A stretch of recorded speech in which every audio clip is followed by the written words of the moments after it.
po. Ninakaw po ba rito? Wala.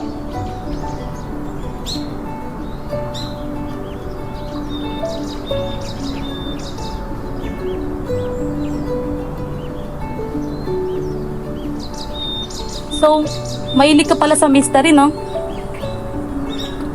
Ha? Sabi ko yung binabasa mo, about sa mystery yan, di ba? Ah, oo. Nga pala, ako si Rachel. Ikaw, anong name mo? Ako si Tok Tok. Ah, okay. Tok-tok. So, Hindi. Tok-tok, ano paborito mong ginagawa sa buhay?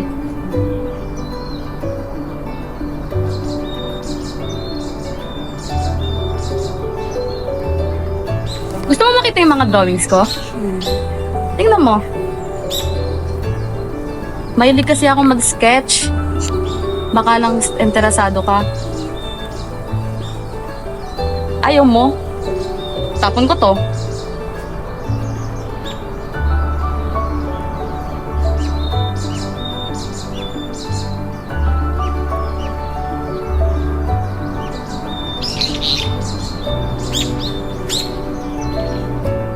Ano? Okay lang ba? Ang galing. Ang gaganda lahat. Ito ba talaga yung passion mo? Oo eh. Tsaka alam mo, gusto ko talaga maging animator. Ikaw ba? Gusto ko talaga maging filmmaker tsaka scriptwriting. Ah, alam ko na. Di ba connected naman yung passion mo at passion ko? What if mag-collab project tayo? Ikaw sa story and writing, tas ako naman sa visual and animation. Okay, di ba? Excuse me ha. Hindi pa nga tayo ganun ka-close. Gusto mo na kagad makipagkulog. Gano'n ba kung close ang gusto mo? Eto, ganito. Ganito. Joke lang to naman. Tsaka kanina pa tayong nag-uusap. Hindi ba tayo friends nun? Excuse me ha. Kakakita lang natin. Hindi pa natin kilala ang isa't isa. Tapos yun lang. Mag-work din yan overtime. At saka sa totoo lang, gusto talaga kitang maging kaibigan. Hindi ka ba nababother sa fixed condition ko? Hindi. Bakit naman? Obvious naman na lumalapit ka lang dahil sa naaawa ka sa akin. Hindi ko lang maintindihan kung bakit pinupush mo pa rin maging close tayo. Bakit naman ako mababother? Tao ka pa rin naman. At saka may sense ka usap. Pagdating ng araw, magsasawa ka rin. Lagi naman. Sakit ha? Parang pinagtatabuyan mo na ako. Hindi naman ako ganong uri ng tao. Just telling the truth. Kaya mabuti pa, mag-isa na lang ako. Hindi para pagbigyan pa yung mga ibang tao, naintindihin yung sitwasyon ko. Kaya ko naman. Sanay naman ako at hindi ko kailangan ng awa.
Sorry.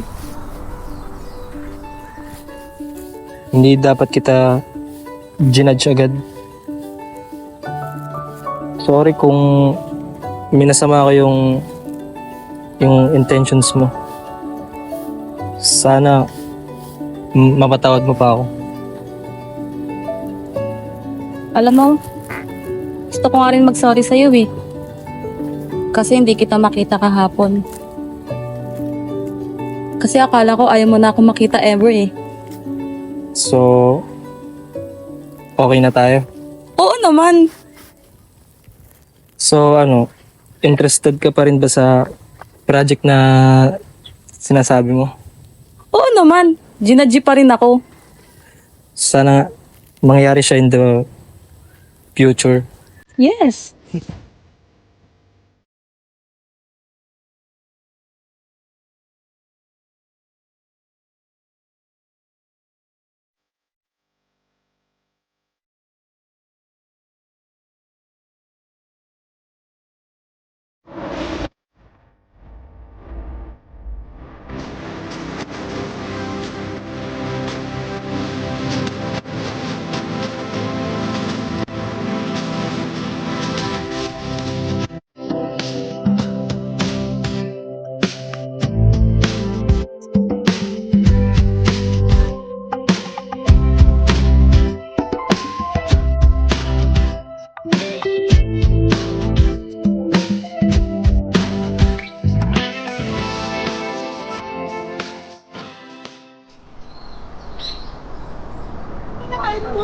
Mamaya na. Dito man tayo.